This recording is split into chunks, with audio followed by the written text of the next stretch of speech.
Are you guys familiar at all with G2A, the marketplace?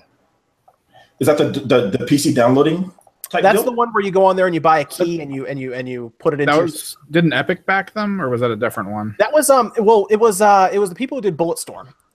Oh yeah, people could fly, right? It was I think it was Gearbox. I think. I thought Gearbox helped. I thought people could fly did Bulletstorm. Huh. People could fly did Bulletstorm. Yeah, people could fly did Bulletstorm, and then it was also backed, I think, by Epic. Epic, the first one. Yeah. Right? Well, the remaster they just did. Because I know Cliffy B was advertising that game when it originally came out.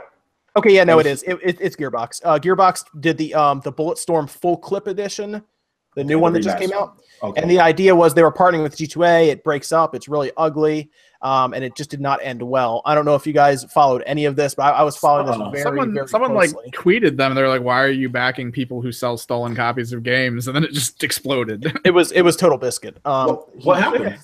Okay, so here's what happened. Gearbox. Okay, so G2A. If you don't know G2A well, they are a gray market company. They sell keys. So you can go on there. It's almost like the eBay of digital keys. You put keys up, people will buy them from you, and supposedly the transaction goes smoothly. A lot of times it does, but a lot of times it doesn't. And what happens is developers do not like G2A. Like, it's comically bad how much they hate G2A because most of the time G2A will get money and the developers won't because of fraudulent purchases. Yeah, like one of the core things was people would steal like Steam gift cards from like GameStops and stuff, buy games with them, and then sell the games through G2A to make money. Yep. Yeah. So what would happen is this is very the Tiny Build. Evan, you know Tiny Build, obviously, right? You liked a lot of their games. I like a lot of their games. They made Mr. Shifty, for example. Yes. So what happened was, this was about a year and a half ago, and I'm trying to remember which game this was, but basically what happened was they went through G2A, and people stole credit cards, bought stacks of Steam keys, and I mean like 1,000 Steam keys at a time.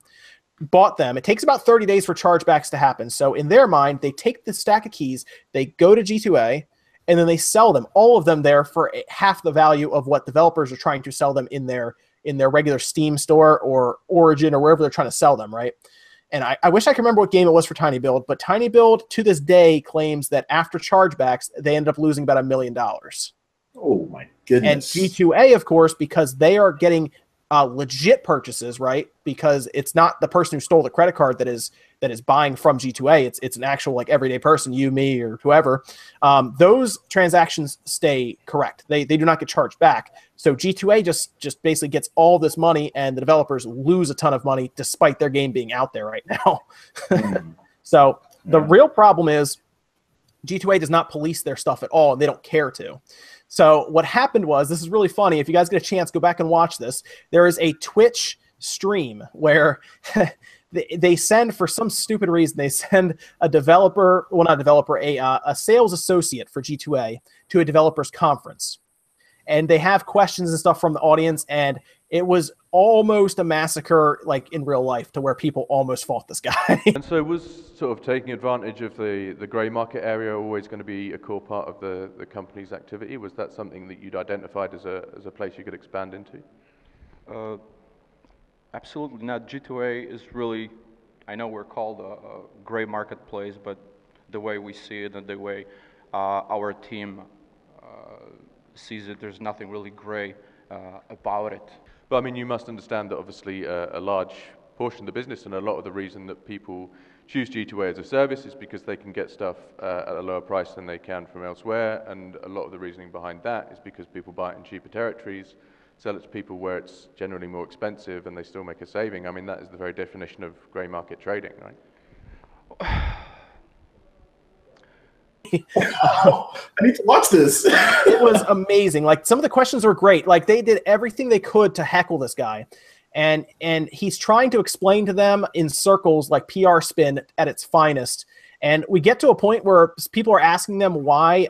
So what happens with G2A? You have to purchase buyer protection. Like, if you go on eBay, for example, you are protected automatically when you make a purchase. With G2A, you have to buy a subscription service to be protected. So what happens is they're asking them all these questions. Why is it so hard to not? Why is it so hard to cancel this service, right? Like, why does it take you guys forever? You have to go through all these steps. And the guy is like, well, it takes us a while. First of all, our workforce is made up of 40% women. Oh, no. Yeah, oh my gosh. This guy buries G2A. That 40% of that step are women, you know, most of them gamers. So any change will take a while, you know. If you get a chance, it's the funniest thing. I showed some clips in Newswave, and I've talked about it at length. It's the funniest thing you can watch. People in the chat were blowing up. Tiny Build shows up in the chat and starts making fun of it because I personally don't like G2A. It's a gray market. What happens is people, you call them scalpers, call them resellers. They buy from, say, Russia, where the Steam key is like 30% of what it is in America, and then they take it, resell it in America. The developer prices these accordingly to the economies that they're selling in to help the consumer out. But then, of course, resellers take advantage of it, and the developers end up losing money.